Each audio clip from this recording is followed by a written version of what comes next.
सोचिए, अगर एक डीएम मैडम गंदे कपड़े पहनकर सिर्फ अपने मिशन के लिए नेताओं के बीच चली जाए और उन नेताओं के सामने घर मांगने का नाटक करे। लेकिन जो वहां हुआ, उसने सबकी दुनिया उलट पुलट कर दी। भ्रष्टाचार के मास्टरमाइंड्स, नकली योजनाएं और करोड़ों रुपये के खेल, सब कुछ सामने आया। देखिए कैसे एक अकेली महिला ने भ्रष्ट नेताओं की पोल खोलकर पूरे सिस्टम को हिला दिया। अंत तक जुड़े रहिए, क्योंकि आप नहीं चाहेंगे कि यह चौंकाने वाली सच्चाई छूट जाए। गर्मियों की तपती दोपहर में पंचायत भवन के विशाल हॉल में सफेद खादी के कुर्ते और गमछे पहने नेताओं की भीड़ जुटी हुई थी। बीचों बीच मुख्य कुर्सी पर संजय यादव अपनी मोटी तोंद पर हाथ फेरते हुए गदगद भाव से बैठा था। उसके आसपास प्रदीप यादव, राजेश यादव और बाकी स्थानीय नेता अपनी अपनी कुर्सियों पर अकड़ के साथ बैठे थे। हर किसी के चेहरे पर ऐसा भाव था मानो उन्होंने कोई बड़ी जीत हासिल कर ली हो। लेकिन इस चमक दमक के बीच एक विचित्र दृश्य नजर आ रहा था।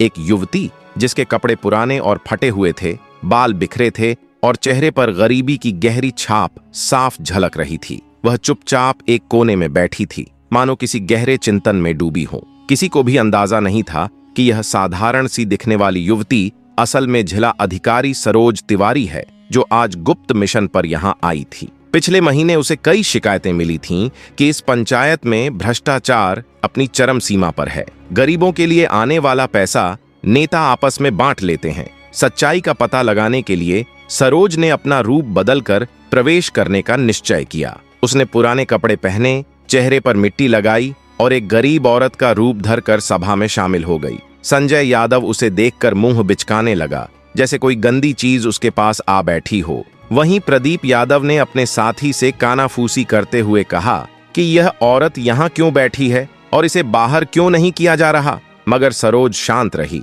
उसकी आंखें हर शब्द पर टिकी थीं और दिमाग हर बारीकी को दर्ज कर रहा था। सभा की शुरुआत करते हुए संजय यादव ने गला साफ किया और बोला, आज हमारी बहुत अहम बैठक है। सरकार से हमें नई योजनाओं के लिए अच्छा खासा फंड मिला है। उसकी आवाज में उत्साह तो था, मगर उसमें लालच की झलक भी छिपी थी। तभी प्रदीप यादव बोला, प्रधानमंत्री आवास योजना के लिए हमें 60 लाख रुपए मिले हैं। उसकी बात सुनते ही राजेश यादव ने जोड़ा, और विधवा पेंशन योजना के लिए 30 लाख अलग से आए हैं। यह सुनते ही सरोज तिवारी चौकन्नी हो गई। उसे भली भांति पता था कि असलियत कुछ और है। प्रधानमंत्री आवास योजना के लिए 2 करोड़ रुपए और विधवा पेंशन के लिए पूरे 80 लाख रुपए जारी हुए थे। ये लोग जानबूझकर आंकड़े कम बताकर बाकी रकम हड़पने की योजना बना रहे थे। उसने मन ही मन सोचा, पहला सबूत मिल गया।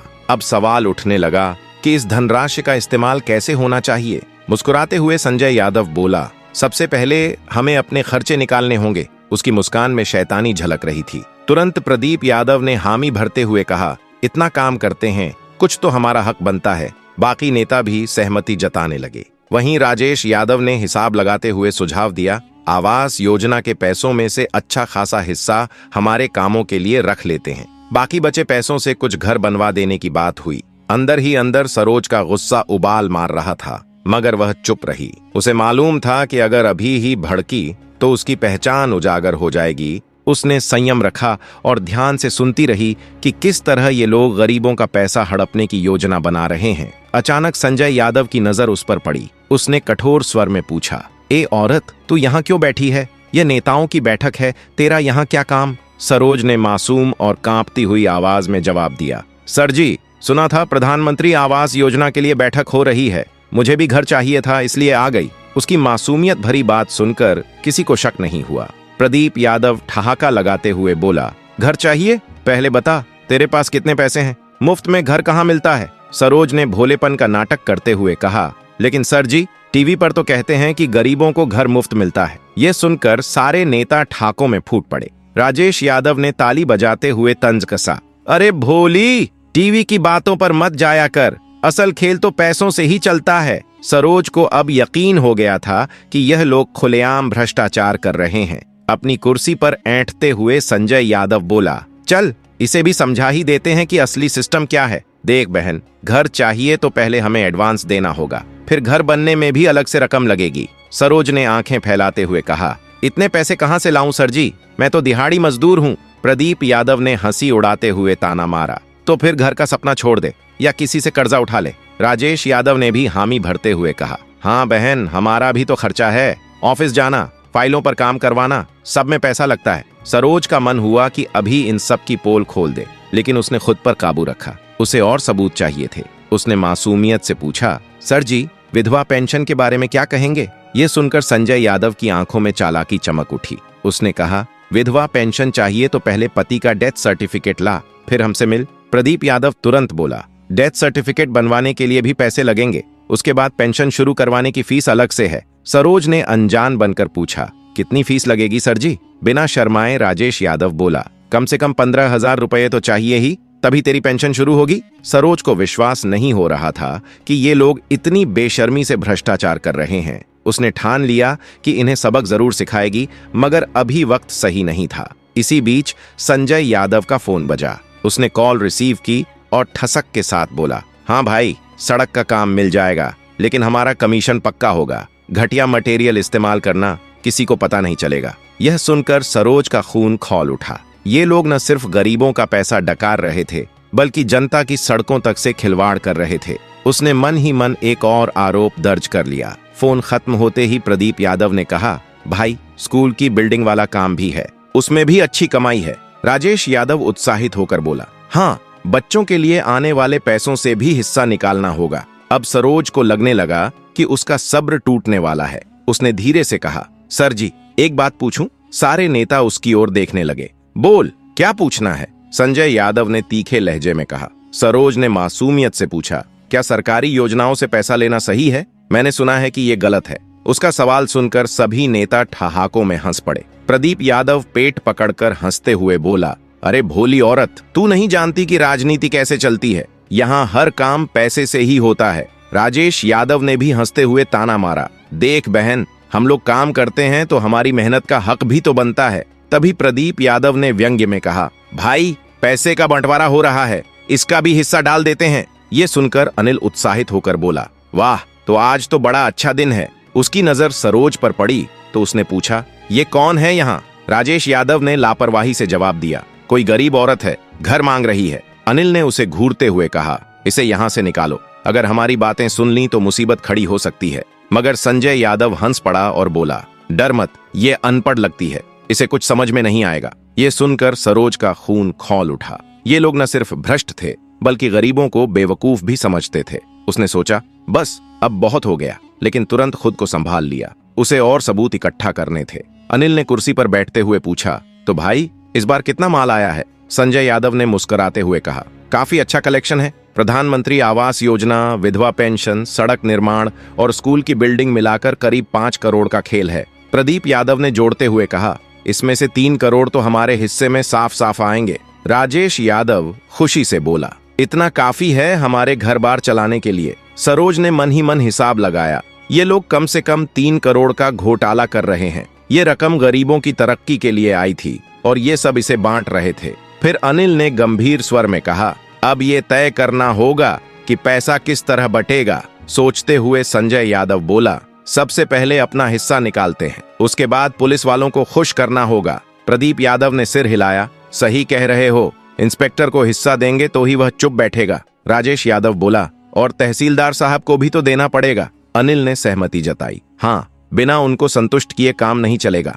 ये सुनकर सरोज का गुस्सा और बढ़ गया। ये लोग पुलिस और अफसरों को भी रिश्वत में शामिल कर रहे थे। इसी बीच संजय यादव ने मोबाइल उठाया और किसी को कॉल लगाई। हेलो सर जी, काम हो गया है, आपका हिस्सा तैयार है। वह फोन में कह रहा था, हाँ, 20 लाख आपके लिए अलग से रखे गए हैं। सरोज ने ध्यान से सुना, शायद वह किसी बड़े अधिकारी से बात कर रहा था। फोन खत्म होने पर प्रदीप यादव ने पूछा, कौन था भाई? संजय यादव मुस्कुराते हुए बोला, ये डीईओ साहब थे, अपना हिस्सा मांग रहे थे। राजेश यादव हैरानी से बोला, क्या डीईओ को भी देना पड़ता है? अनिल ठहाका लगाकर बोला, अरे यार, यही तो सिस्टम है, ऊपर से नीचे तक सबको हिस्सा चाहिए। सरोज के मन में एक और नाम दर्ज हो गया। अब वह समझ चुकी थी कि भ्रष्टाचार का यह जाल कितना फैला हुआ है। तभी संजय यादव ने गंभीर होकर कहा, इस बार कुछ लोगों ने शिकायत की है। सुनने में आया है कि डीएम मैडम तक खबर पहुंच गई है। यह सुनते ही सबके चेहरे उतर गए। प्रदीप यादव घबराकर बोला, तो अब क्या करेंगे?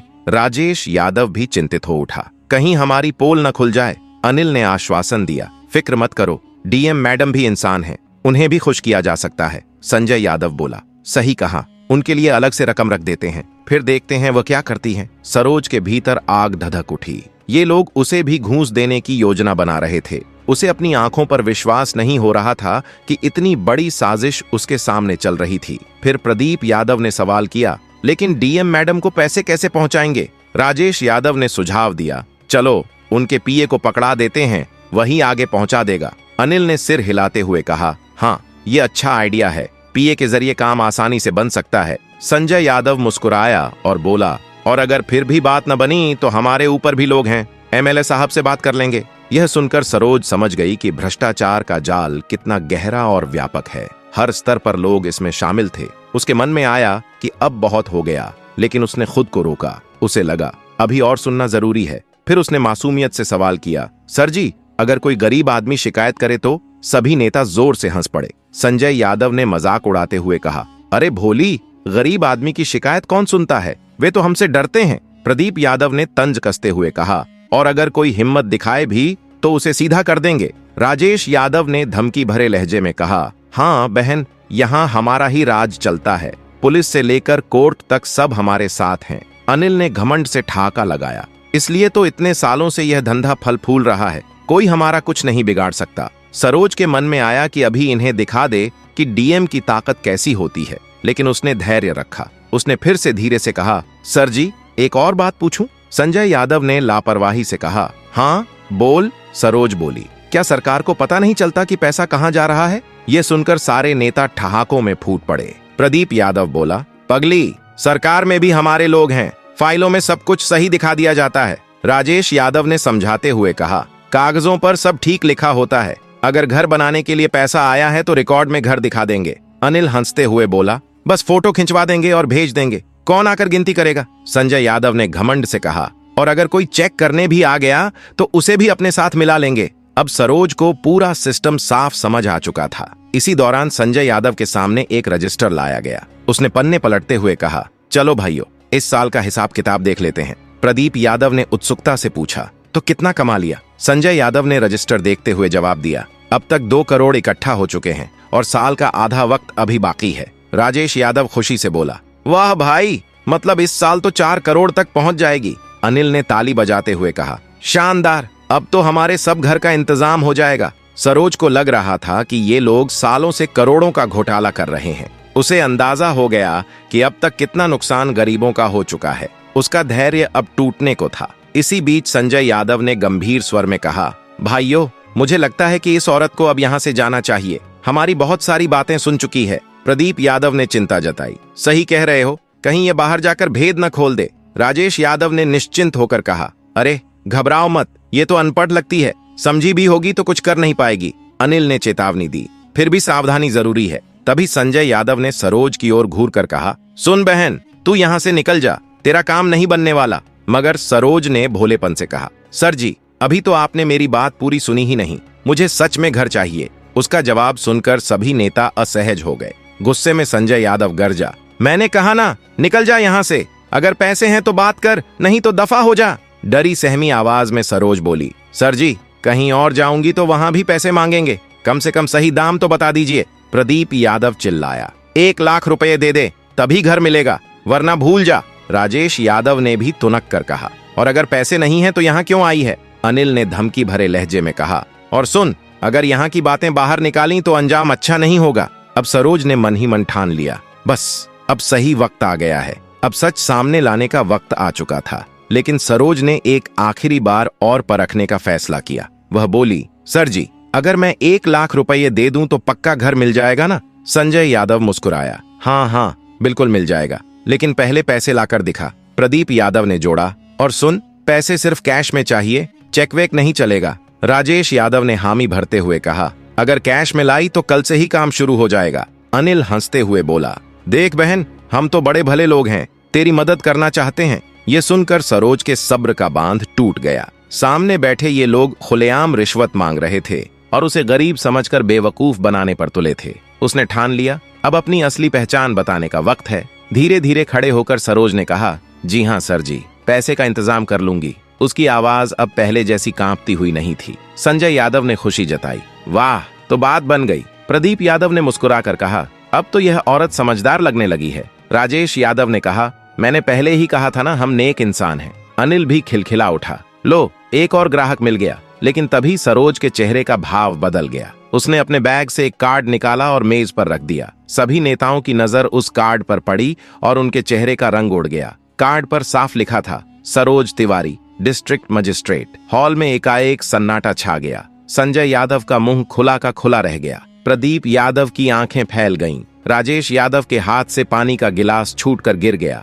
और अनिल के माथे पर पसीने की बूंदें चमकने लगीं। अब किसी में बोलने की हिम्मत नहीं बची थी। सरोज ने सख्त आवाज में कहा, जी हाँ, मैं डीएम सरोज तिवारी हूँ और आपकी हर एक बात मैंने बड़े ध्यान से सुनी है। संजय यादव हकलाया, मैडम जी, हम तो। लेकिन सरोज ने उसे बीच में ही रोक दिया। अब कुछ कहने की जरूरत नहीं है, सबूत मेरे सामने हैं। प्रदीप यादव के हाथ पैर कांपने लगे। वह गिड़गिड़ाया, मैडम जी, माफ कर दीजिए, हमसे गलती हो गई। सरोज ने ठंडी लेकिन कठोर आवाज में कहा, गलती? सालों से करोड़ों का घोटाला कर रहे हो और कह रहे हो गलती? ये गलती नहीं, अपराध है। राजेश यादव घुटनों के बल गिर गया। मैडम जी, हमारे बच्चे हैं, हमें माफ कर दीजिए। अनिल हाथ जोड़कर गिड़गिड़ाने लगा। मैडम जी, अब से ऐसा कभी नहीं होगा। लेकिन सरोज का चेहरा पत्थर जैसा कठोर था। वह बोली, गरीबों का हक खाया है तुम लोगों ने, अफसरों को खरीदने की बातें की और सबसे शर्मनाक, मुझे भी रिश्वत देने की कोशिश की। संजय यादव कांपते हुए बोला, मैडम जी, वह तो हम मजाक कर रहे थे। सरोज की आंखें और तेज हो गईं। मजाक? 3 करोड़ का घोटाला मजाक है? अब बहुत हो गया, तुम सबको मेरे साथ चलना होगा। प्रदीप यादव रोते हुए बोला, मैडम जी, कहीं भी चलेंगे, पर हमें माफ कर दीजिए। राजेश यादव भी गिड़गिड़ाया, मैडम जी, हमारी गलती है, लेकिन हमारे घर वालों का क्या होगा? अनिल उसके पैरों को छूने की कोशिश करने लगा। मैडम जी, जो आप चाहें हम दे देंगे, बस हमें छोड़ दीजिए। संजय यादव भी कांपती आवाज में बोला, हम कसम खाते हैं अब कभी ऐसा नहीं करेंगे। लेकिन सरोज का फैसला अटल था। उसने ठंडी आवाज में कहा, बहुत देर हो चुकी है, अब तुम सबको अपने अपराध की सजा मिलेगी। फिर उसने मोबाइल उठाया और पुलिस को फोन लगाया। हेलो, यहाँ डीएम सरोज तिवारी बोल रही हूँ, पंचायत भवन में तुरंत टीम भेजिए। ये सुनते ही चारों नेताओं के हाथ पांव और ढीले पड़ गए। संजय यादव रोते हुए बोला, मैडम जी, प्लीज पुलिस को मत बुलाइए, हम आपकी हर बात मान लेंगे। प्रदीप यादव फर्श पर लेटकर गिड़गिड़ाने लगा, मैडम जी, हमारी जिंदगी बर्बाद हो जाएगी। राजेश यादव के आंसू रुक नहीं रहे थे। मैडम जी, हमारे बच्चे स्कूल में हैं, उनका क्या होगा? अनिल पैरों में गिरने की कोशिश करते हुए बोला, मैडम जी, एक बार माफ कर दीजिए, हम सारा पैसा वापस कर देंगे। लेकिन सरोज की आवाज सख्त थी, सिर्फ पैसा लौटाने से काम नहीं चलेगा। आप लोगों ने कानून तोड़ा है और उसकी सजा मिलेगी। तभी बाहर से गाड़ियों की आवाज गूंजी। पुलिस पहुंच चुकी थी। इंस्पेक्टर राजेश शर्मा अपनी टीम के साथ हॉल में दाखिल हुआ और सलाम करते हुए बोला, मैडम जी, आदेश दीजिए। सरोज ने इशारा किया, इन सबको गिरफ्तार कीजिए, इन्होंने करोड़ों का घोटाला किया है। इंस्पेक्टर ने तुरंत सिपाहियों को आदेश दिया। संजय यादव घबरा कर बोला, राजेश जी, आप तो हमारे दोस्त हैं, हमें बचा लीजिए। लेकिन इंस्पेक्टर की आवाज कठोर थी, अब कोई दोस्ती या रिश्ता नहीं, डीएम मैडम का आदेश है। प्रदीप यादव ने उसके पैर पकड़ने की कोशिश की। राजेश जी, हमने आपको भी पैसे दिए हैं, अब हमारा साथ दीजिए। ये सुनकर सरोज की आंखों में आग भड़क उठी। उसने पूछा, इंस्पेक्टर राजेश, ये क्या कह रहा है? इंस्पेक्टर के माथे पर पसीना आ गया। सरोज ने सीधे सवाल किया, क्या सच है कि आपने इनसे पैसे लिए हैं? इंस्पेक्टर की आवाज कांपने लगी, मैडम जी, वो दरअसल। उससे पहले ही राजेश यादव रोते हुए बोल पड़ा, मैडम जी, हम हर महीने इन्होंने को 25,000 रुपये दिए हैं। अनिल ने भी जोड़ा, हाँ मैडम, ये सिलसिला पिछले साल से चल रहा है। अब सरोज का गुस्सा और बढ़ गया। उसने कहा, राजेश शर्मा, आप भी इस गड़बड़झाले का हिस्सा हैं, आपके खिलाफ भी कार्रवाई होगी। इंस्पेक्टर हाथ जोड़कर बोला, मैडम जी, माफ कर दीजिए, आगे से कभी गलती नहीं करूंगा। लेकिन सरोज ने ठंडे स्वर में कहा, अब बहुत देर हो चुकी है, पहले इन सबको गिरफ्तार कीजिए। तभी संजय यादव ने आखिरी दांव खेलते हुए कहा, मैडम जी, हमारे ऊपर भी बड़े लोग हैं, एमएलए साहब से बात कर लीजिए। सरोज चौंकी, क्या एमएलए भी इसमें शामिल है? प्रदीप यादव ने डरते हुए कहा, जी मैडम, हमें उन्हीं की तरफ से संरक्षण मिलता है। राजेश यादव ने सिर झुकाकर कहा, हाँ मैडम, हर महीने उनके लिए भी पैसे भेजते हैं। अनिल ने रोते हुए जोड़ा, मैडम जी, एमएलए साहब को भी हम महीना देते हैं। सरोज को अब साफ हो गया कि यह भ्रष्टाचार का जाल कितना गहरा है। उसने दृढ़ स्वर में कहा, ठीक है, एमएलए के खिलाफ भी जांच होगी। संजय यादव ने आखिरी धमकी देने की कोशिश की, मैडम जी, हमारे बहुत बड़े कनेक्शन हैं, आपको भी दिक्कत हो सकती है। लेकिन सरोज हल्की मुस्कान के साथ बोली, मुझे किसी से डर नहीं लगता, मेरा काम न्याय करना है और वही करूंगी। पुलिस ने चारों को हथकड़ी पहनाई। संजय यादव, प्रदीप यादव, राजेश यादव और अनिल सभी रो रहे थे, माफी मांग रहे थे। सरोज ने आदेश दिया, गिरफ्तारी के साथ इनके घरों की तलाशी भी लो, जो भी नकदी मिले उसे जब्त करो। इंस्पेक्टर ने सिर झुकाकर कहा, जी मैडम, अभी व्यवस्था करता हूँ। संजय यादव आखिरी बार गिड़गिड़ाया, मैडम जी, घर में बूढ़े माँ बाप हैं, उनका क्या होगा? सरोज ने सख्ती से कहा, सोचना था जब गरीबों का हक लूट रहे थे। प्रदीप यादव भी रोते हुए बोला, मैडम जी, हमारी बेटी की शादी है, प्लीज माफ कर दीजिए। लेकिन सरोज ने ठंडी आवाज में कहा, कानून सबके लिए बराबर है। अब कोई बचाव नहीं था। गाड़ियों में बिठाए जाते वक्त चारों के चेहरे पर केवल पछतावा और हार दिखाई दे रही थी। संजय यादव आखिरी बार चिल्लाया, मैडम जी, हमने वही किया जो सभी करते हैं। सरोज तिवारी ने ठंडी आवाज में कहा, और इसी वजह से यह सिस्टम खराब है, इसे सुधारना ही होगा। प्रदीप यादव डरते हुए बोला, ऊपर वाले भी आपको छोड़ेंगे नहीं। और राजेश यादव और अनिल माफी मांगने लगे। पुलिस की गाड़ियां सभी आरोपियों को लेकर चली गईं। अगले दिन खबर पूरे जिले में फैल गई। डीएम सरोज तिवारी ने छद्मवेश में पंचायत नेताओं का भंडाफोड़ किया। लोग खुश थे और तारीफ कर रहे थे। एमएलए और एमपी ने दबाव डालने की कोशिश की, लेकिन सरोज अडिग रही। 2 दिन बाद कलेक्टोरेट के बाहर बड़ी भीड़ ने उनका स्वागत किया। लोग तालियां बजा रहे थे और नारे लगा रहे थे, डीएम मैडम जिंदाबाद। बुजुर्ग, किसान, महिलाएं और बच्चे उनकी तारीफ कर रहे थे। सरोज ने तुरंत कार्यालय में मीटिंग बुलाई। सभी विभागों के अधिकारी आए और सरोज ने स्पष्ट कहा, अब से कोई भी गलत काम बर्दाश्त नहीं होगा। जो अपनी गलतियां मान लेगा और सुधार का वादा करेगा, उसके साथ नरमी बरती जाएगी। कुछ अधिकारियों ने अपनी गलतियां मान लीं और सरोज ने उन्हें चेतावनी देकर छोड़ दिया। इसके बाद उसने हर सरकारी योजना की खुद निगरानी शुरू की। प्रधानमंत्री आवास योजना, विधवा पेंशन, सड़क और स्कूलों के काम की जांच की। जहां काम अधूरा या घटिया था, वहां तुरंत सुधार करवाया। 1 महीने में जिले की तस्वीर बदल गई। सरकारी योजनाओं का लाभ सही लोगों तक पहुंचा और भ्रष्टाचार में कमी आई। लोग सरोज तिवारी की तारीफ करने लगे, लेकिन सरोज पर दबाव भी बढ़ता गया। गाड़ी के टायर पंक्चर, घर के बाहर गंदगी और धमकी भरे पत्र मिले। वह डरने के बजाय सुरक्षा बढ़ाकर काम जारी रखी। गिरफ्तार किए गए नेताओं संजय यादव, प्रदीप यादव, राजेश यादव और अनिल के घरों से करोड़ों की संपत्ति जब्त हुई। जांच में पता चला कि ये नेता फर्जी कंपनियों के जरिए पैसे हड़प रहे थे। एमएलए और पुलिस इंस्पेक्टर राजेश शर्मा भी मामले में शामिल पाए गए। सरोज तिवारी की गवाही और ठोस सबूतों से कोर्ट ने सभी आरोपियों को सजा सुनाई। जिले में न्याय देखकर खुशी की लहर दौड़ गई। 2 साल बाद जिले की स्थिति पूरी तरह बदल गई। सरकारी योजनाओं का लाभ सही लोगों तक पहुंचा, स्कूल और सड़कें सुधरीं और भ्रष्टाचार काफी कम हुआ। सरोज को प्रमोशन मिला और वह कमिश्नर बन गईं। लेकिन अब भी वह छद्मवेश में जाकर भ्रष्टाचार की जांच करती हैं और उनकी यह तकनीक अन्य जिलों में भी अपनाई जा रही है। सरोज तिवारी की कहानी हर सरकारी अधिकारी के लिए मिसाल बन गई कि हिम्मत से भ्रष्टाचार को जड़ से मिटाया जा सकता है। अगर आपको यह कहानी पसंद आई हो और आपको लगे कि यह सच में रोमांचक